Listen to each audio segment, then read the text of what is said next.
మార్నింగే నా ఫేస్ ఎందుకు ఇంత వెళ్ళిపోతుంది అంటే ఇండియా నుండి ప్యాకేజ్ వచ్చింది. ఫిబా ఎక్స్ప్రెస్ ఇంటర్నేషనల్ కొరియర్ సర్వీసెస్ వాళ్ళు షిప్మెంట్ చేశారు.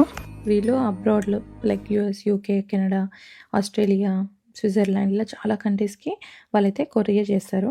ఇండియా నుండి తెప్పించుకోవాలి ఏమన్నా ఐటమ్స్ అనుకున్న ఫ్యామిలీస్ కానివ్వండి, స్టూడెంట్స్ కానివ్వండి, మనకి ఏదైనా ఎక్సెస్ లగేజ్ అట్లున్నా ఆర్ మనకు ఇంటి నుండి తెప్పించుకోవాలి హోమ్ మేడ్ స్నాక్స్, మన ఫేవరెట్ ఐటమ్స్ ఏదైనా పికిల్స్, స్వీట్స్, బట్టలు, మెడిసిన్, గిఫ్ట్స్ వాటెవర్ అట్లా ఎవ్రీథింగ్ మంచిగా ప్రాపర్గా ప్యాక్ చేస్తారు. డోర్ టు డోర్ డెలివరీ చేస్తారు. ఇంటికెళ్ళి పిక్ చేసుకొని ఫ్రీగా ప్యాకింగ్, ఫాస్ట్ ఇంటర్నేషనల్ డెలివరీ చేస్తారు. సో ఓవరాల్ ప్రాసెస్ అంతా ఈజీ అండ్ హజిల్ ఫ్రీ ఉంటుందన్నమాట. ప్రైజింగ్ కూడా వెరీ అఫోర్డబుల్.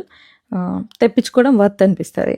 సో మేమైతే కశ్వి కోసమని మా మమ్మీ మక్కచూర చేసింది, కార్తిక నాటుకలు చేసింది. మా ఫేవరెట్ ప్లేసెస్ నుండి రింగులు, నాకు కార్తిక్ ఇష్టమని అందుకని రాగానే అన్నీ తినేస్తున్నా, అట్లా తెప్పించుకున్నాం. అండ్ కారప్పొడి, చింతపండు, అల్లం వెల్లుల్లి పేస్ట్ అట్లా చాలా తెప్పించుకున్నాం. మంచిగా ప్రాపర్గా ప్యాక్ చేసి అయితే పంపించారు. ఇంక ఇట్లా ఇండియా నుండి ఎక్కడికైనా ప్యాకెట్లు తెప్పించుకోవాలి అంటే చెక్ దేర్ పేజ్, డీటెయిల్స్ ఇస్తాను.